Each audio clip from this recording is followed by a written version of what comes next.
This video is going to focus on brain plasticity and functional recovery of the brain after trauma. If we look at your specification, there's two things listed on there. You need to know what plasticity is, you need to know what functional recovery of the brain after trauma is. So these are two completely different concepts.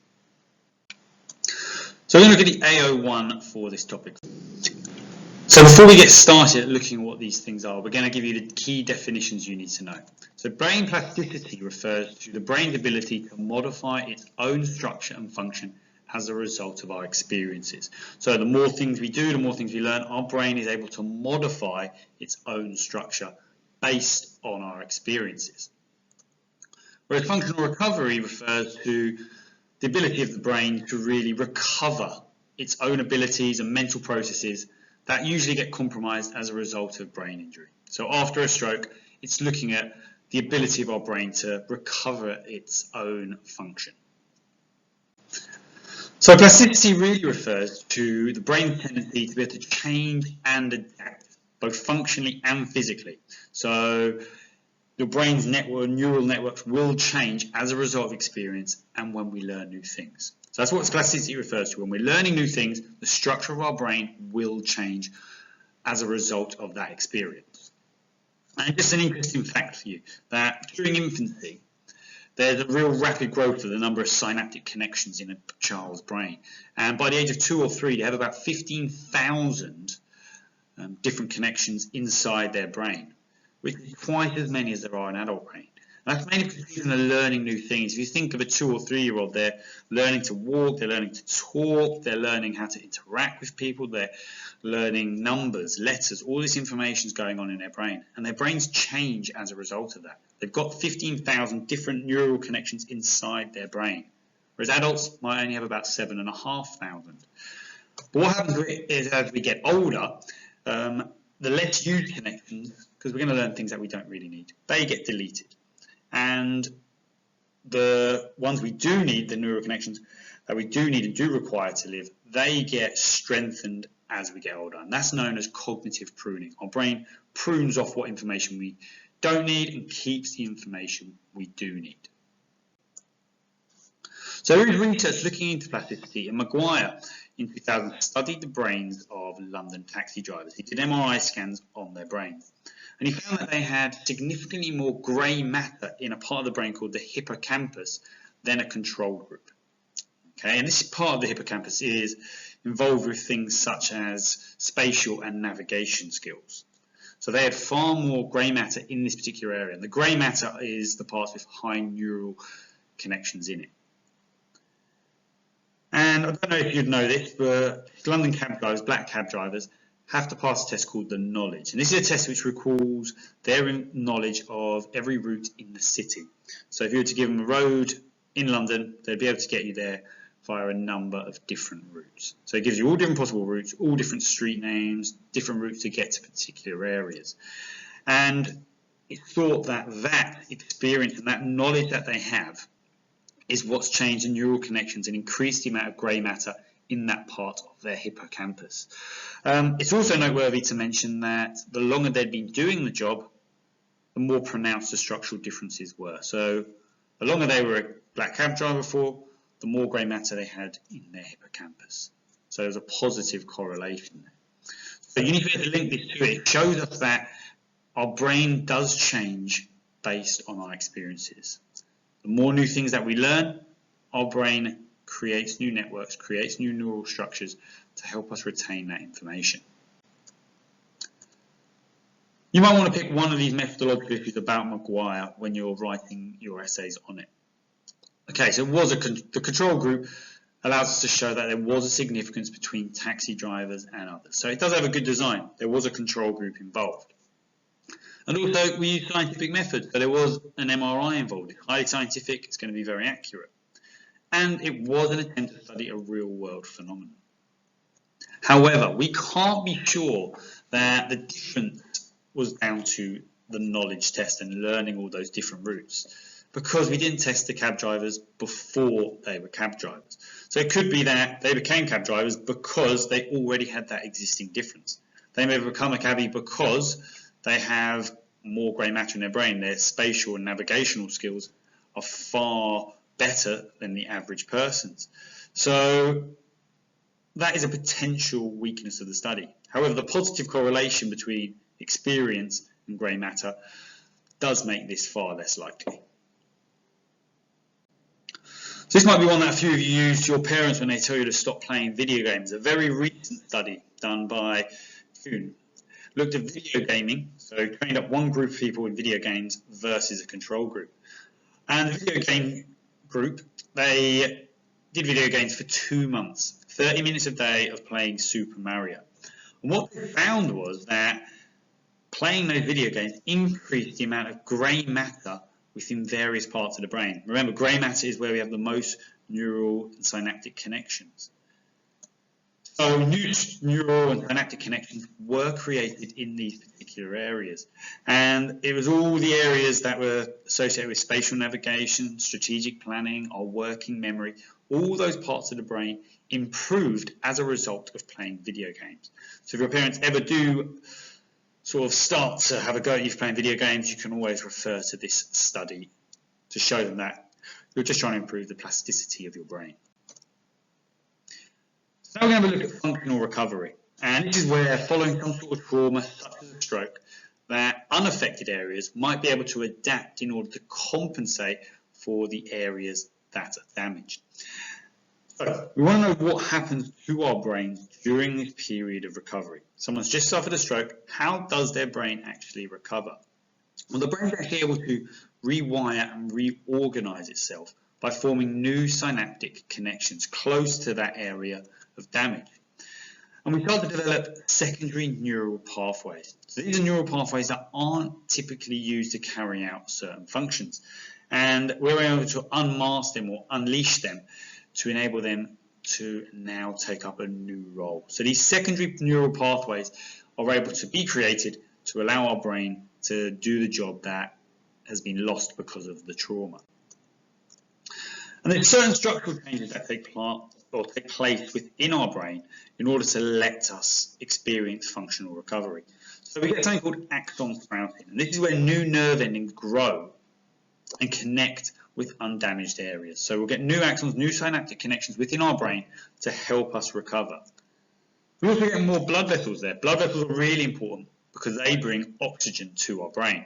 And oxygen is absolutely vital in order for us to keep maintaining brain function. And finally, we get a recruitment of similar areas of the brain on the opposite hemisphere. So if part of our Broca's area was damaged on the left side of the brain, then that same area on the right side of the brain might be able to take over that particular role. So different parts of the brain might be recruited on the opposite hemisphere. So I'm going to show you a quick image here looking at cocaine use. So with no use, you can see here the activity in the brain. So someone's been addicted to cocaine, and this is them 10 days later.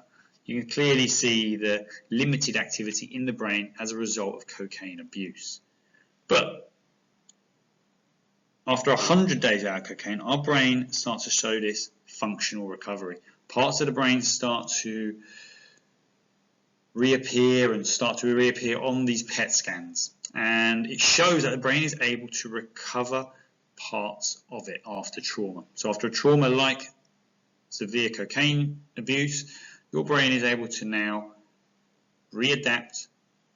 More blood vessels, more neural and synaptic networks will be able to be formed in the brain to allow your brain to recover. So when we're looking at AO3, we're going to divide this up into the AO3 for plasticity, and we're going to look at then separately the AO3 for brain function or recovery. So there is plasticity research support looking at animals. So Kemperman did a study in 1998 where he investigated whether an enriched environment or stimulating environment can affect the number of neural pathways within our brain. And how they did it was they put two different rats. They put some rats into a complex and stimulating environment, and some were just caged in laboratory cages. So he found that the rats put into complex environments had far more neurons and synaptic connections within their brains after being in that environment compared to a normal lab rat. And in particular, what they found was that the rats showed an increased number of neural connections in the hippocampus. And the hippocampus is really, really important because it's partly involved in the formation of new memories. So the rats enclosed in those nice, complex, stimulating environments were able to create far more memories as a result of this plasticity that took part in their brain. There's also support from Davidson in 2004, and they looked at Tibetan monks and how meditation can affect the inner workings of your brain. And what they did was they had a group of 8 Tibetan monks and a group of 8 student volunteers who had never done any meditation previously. And they fitted them all with electrical sensors around their head to monitor their brain activity and asked them to meditate for a period of time. And what they found was that the brain activity, or gamma wave activity in the brain of Tibetan monks was far, far higher than the students. And higher gamma wave activity is always associated with higher neural activity. So there's far more neural activity in the brains of the Tibetan monks than there were in the students.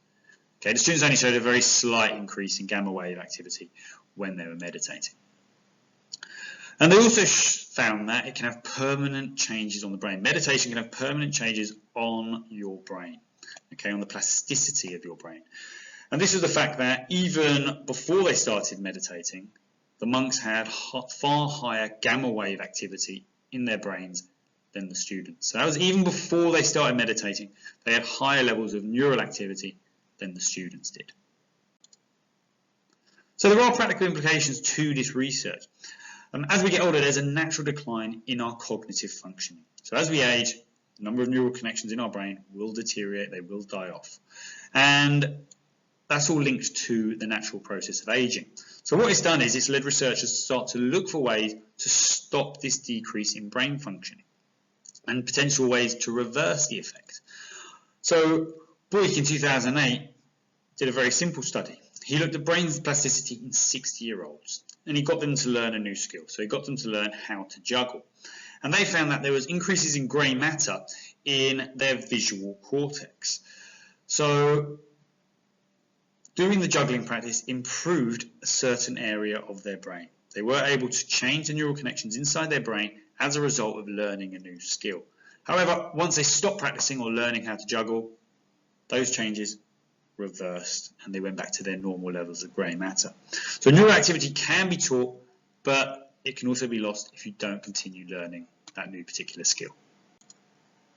So now we're going to look at the functional recovery AO3. So some people have looked at the importance of education and educational attainment and functional recovery. So those of you who are currently underachieving or currently not working hard enough, this should be a little bit of a wake-up call for you. So Schneider in 2014 had a look at whether how will you succeed in education is related to your functional recovery following a stroke. And what they found was if you had a stroke, they looked at by the end of the following year, how likely were you to be disability free? And they found those people who had at least a college level education were 7 times more likely to be disability free compared to people who didn't have that college education. So education must be linked somehow to our ability to recover after trauma. And they carried out a retrospective study. So this was really looking at all the people that had traumas and followed up those people. And of the 769 patients they studied, 214 were disability free after 1 year. So after 1 year, 214 of those people were disability free. And of those, 39.2% of the patients had 16 years of education. Okay, 16 years or more of education. And 30.8% had 12 to 15 years education. But only 9.7% of those people had less than 12 years education. So all these findings showing us really is that the more education you had, the more likely you were to be disability free 1 year after a stroke or traumatic brain injury. So education is clearly linked to our ability to recover after a trauma. And the research said that we have a cognitive reserve, that education is linked closely to how our brain is able to repair itself following a traumatic brain injury. So, final thing we're going to look at then is animal sport supporting functional recovery. And there's a study done in 2013 that looked at the role of stem cells in the recovery from brain injury. So what they did was they had two groups of rats that were randomly assigned to one of two groups. All these rats had experienced traumatic brain injury. The first group received transplants of stem cells into the region of the brain affected. So they had transplants via an operation put into that part of the brain that had been affected. And the control group received a solution injected into the brain containing no stem cells whatsoever. And what they found was that 3 months after the brain injury, the brains of the stem cell rats showed clear developments in the increase of neural connections. So far more neural connections rebuilding and recovering if they were given the stem cells. And more cells started to move to that site. There was a constant stream of stem cells moving to that site of injury. But this was not found in the control group. So our brain is able to recover itself. Okay, stem cells is the new sort of avenue of research with recovery and brain recovery after trauma. And this study just shows that our brains are capable of recovering themselves after traumatic brain injuries.